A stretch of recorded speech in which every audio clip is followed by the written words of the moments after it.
За сайн бацгаана манайхаа. Тэгээд энэ удаагийн бичлэгээрээ шинэ гарсан родыг хэрхэн авахыг зааж өгөхөр шийдлээ. За тэгээд шууд бичлэгтээ орцгоё. За байршил нь болохоор нэг гарал дээр байгаа.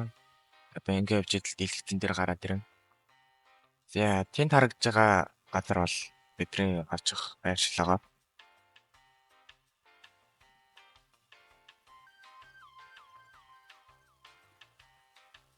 За энэ чи ирчлээ тэгээд ер нь бол авахд хэрэгтэй юмнууд гэх юм бол энэ доор харагдж байгаа энэ энчэд реликүүд байгаа шүү заяа. Яг энд байгаа. За ингээл болоо ердөөсөө мөнгө зөнгөний хэрэг байхгүй. Энэ энчэд реликүүд л хахад хангалт.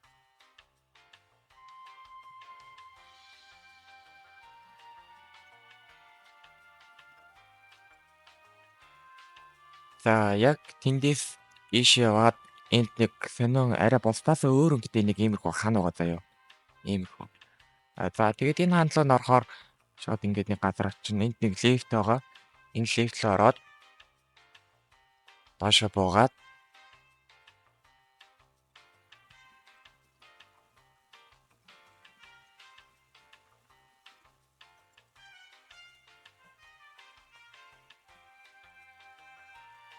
за ингээд шинэ ороод авах газартаа ирчлээ. Одоо энэ улаан дээр нь болохоор энэ Hexed Enchanted Relic гэдэг тавина. Тэгээд дараагийнх дээр нь болохоор энэ Crystallized Enchanted Relic гэдэг юм. За тэгээд Greedy Enchanted Relic. Дараагийнх нь болохоор Translucent Enchant. Тэгээд энэ дээр Atlantean Enchant. За нөгөө хоёр дээр нь болохоор Fossil Enchant. Тэгээд хамгийн сүүлийнх нь Mosaic. За ингээд enchant хийх газартаа ирсэн байна. Одоо enchant хийцгээе. За эхнийх нь. Oh wow. Makes fish 25% bigger. Одоо ингээд заагас барих юм бол тэрий чи ингээд 25% томруулдаг гэж байна. Sea Overlord гинэ. За дараагийнх нь. Immortal. 75% luck. Йоо энэ ч бүр амар enchant энэ да. За сүүлийнх нь хийгээд үзчих. Invisible.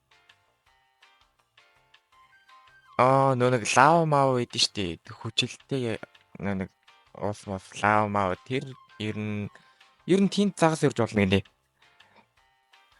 За саяны энчэдүүдийг хэрхэн авах вэ гэхээр ер нь ихэнхийг нь энэ дээр очиод Vaprace хийгээд авч болно. Эсвэл зүгээр гараараа барьж болно. Hexed-ийг барихын тулд энэ No Life Rod гэдэг энэ хэрэгтэй заяа. Тэгээд Atlantean-ыг барихын тулд Triton Rod хэрэгтэй заяа одоо. За тэгээд Crystal-ыг барихын тулд Crystallized Rod гэдэг нэг rod байгаа заяа. Энэ хэрэгтэй. Crystal-ыг барихад. За тэгээд дараагийнх нь болохоор ийм Ghastly гэдэг ийм enchant байгаа. Ийм enchant-ээр Translucent Enchanted Relic барьж болно. Тэгээд Greedy Enchanted Relic гэдэг байгаа. Greedy Enchanted Relic-ийг барихын тулд одоо энд харагдж байгаа Rod of the Eternal King гэдэг энэ rod хэрэгтэй. Энэ rod-ыг яаж авах вэ гэхээр 650 level хүрээд craft хийж авдаг байгаа. Дараагийнх нь Fossil Enchanted Relic-ийг авахын тулд энэ Voyager гэдэг энэ rod хэрэгтэй. Энийг бас craft хийж авах шиг заяа. Craft хийдэг rod. Харин үлдсэнийг нь бол энэ үнээс авч болно.